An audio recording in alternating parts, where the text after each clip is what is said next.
Today, we're diving into one of the most talked about finance books of all time, Robert Kiyosaki's Rich Dad, Poor Dad.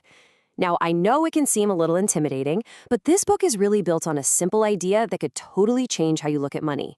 We're going to skip the boring theory and get right to the core lessons that can help you build a real framework for wealth. Right out of the gate, Kiyosaki hits you with this. And look, this isn't about shaming you for kicking back and watching your favorite show. It's really a wake-up call about priorities. Are you spending your free time consuming content just for entertainment, or are you actively using that time to learn and grow? The book argues that this one choice, this one, is the first big step on your path to wealth.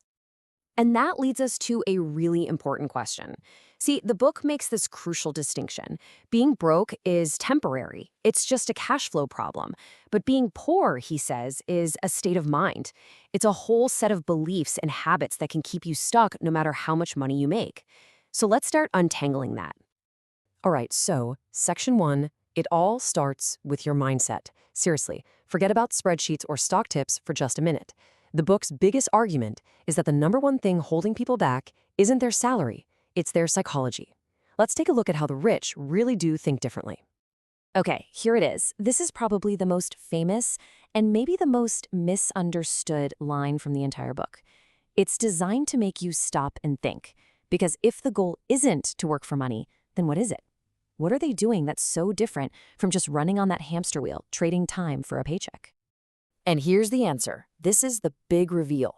They make their money work for them. Instead of working to just get a paycheck, they work to build systems, to buy things, assets, that generate income all on their own.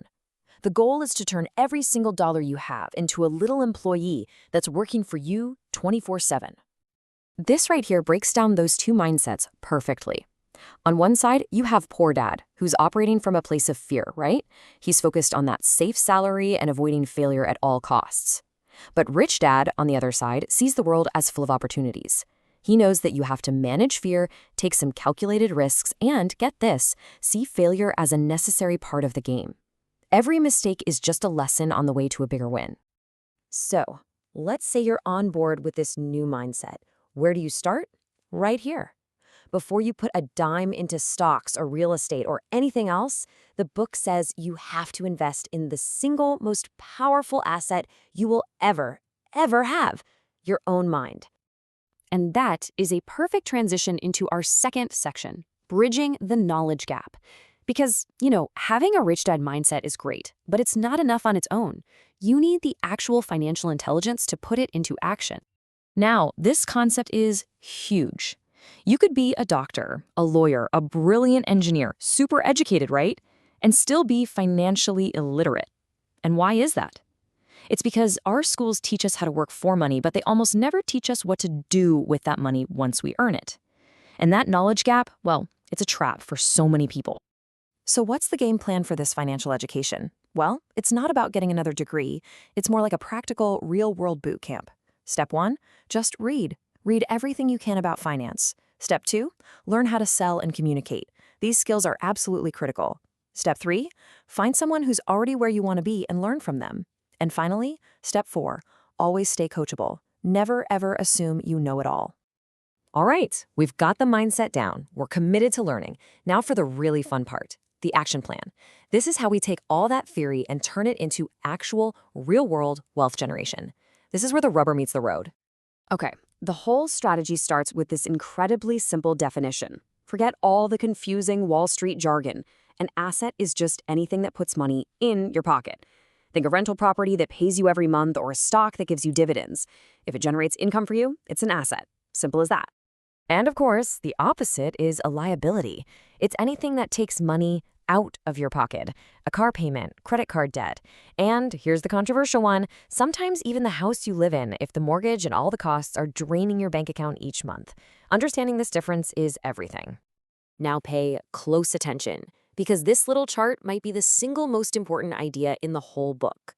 Look at the flow on the left. For most people, income comes in from a job, and then it flows right back out to pay for expenses and liabilities. It's a one-way street. But look at the rich on the right. They use their income to buy assets.